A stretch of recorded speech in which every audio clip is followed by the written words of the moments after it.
The courtroom buzzed with whispers and soft murmurs as a black woman walked in, her heels clicking with a rhythm of quiet authority. Dressed in a modest navy suit and carrying a plain leather handbag, she looked like any other defendant.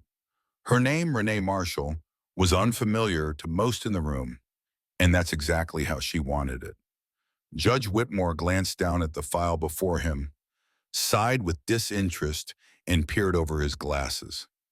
Next case, defendant Renee Marshall, disorderly conduct and obstruction of justice. A few snickers erupted from the gallery. One of the junior attorneys leaned toward his colleague. Must be another one of those sovereign citizens, he whispered. She doesn't even have a lawyer, the other replied, smirking.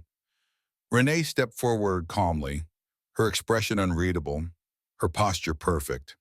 The judge raised an eyebrow. No attorney present, Ms. Marshall. You plan to represent yourself? I'm fully capable, Your Honor, she said, her voice calm and steady. The judge chuckled under his breath. Very well.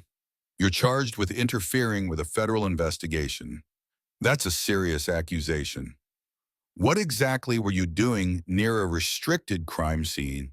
Renee didn't flinch. Observing. The prosecutor, a young white man barely past 30, laughed audibly. Observing? What? As a concerned citizen? Did you think you were in a movie? More laughter followed, this time louder. The judge smirked, but raised a hand to maintain order. Ms. Marshall, you understand the gravity of this situation? This is not a playground. This is a federal court. She met his eyes. I'm well aware of where I am. Someone from the gallery muttered, she should be aware she's wasting everyone's time. But Renee didn't react. Not yet. Judge Whitmore sighed. Unless you have an actual legal defense or documentation to explain your presence, I suggest you prepare to be held in contempt of court. Renee reached slowly into her bag. The room seemed to still. Even the bailiff shifted slightly. She pulled out a slim leather case, flipped it open, and placed it gently on the table.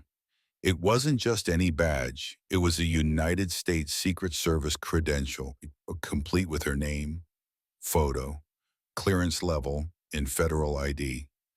For several long seconds, silence swallowed the courtroom. The prosecutor's mouth hung slightly open. Judge Whitmore blinked. Is this real? Renee nodded. Would you like to verify it through the Department of Homeland Security? Or would you prefer to continue with this farce? Panic replaced arrogance. The courtroom clerk quickly took the badge to confirm its authenticity, his fingers shaking. The prosecutor muttered an apology, but Renee didn't look at him. Judge Whitmore cleared his throat, now visibly uncomfortable. Ms. Marshall, I believe this is quite the misunderstanding. We were unaware of your federal status. Renee raised an eyebrow. Apparently, though I doubt you'd have asked the same questions had I walked in wearing a suit and tie with a crew cut. No one dared to respond. Your Honor, I was embedded in an undercover operation. My proximity to that scene wasn't coincidence. It was protocol. Your charges interfere with national security and risk compromising a confidential mission. The prosecutor turned pale. Judge Whitmore's voice dropped. We will, of course, dismiss all charges immediately. I'd expect nothing less, Renee replied coldly. The badge returned to her hands. Renee placed it back in her bag, turned and walked out, her heels once again echoing like a metronome of silent authority. The room remained hushed. In the hallway, a young law student ran up to her.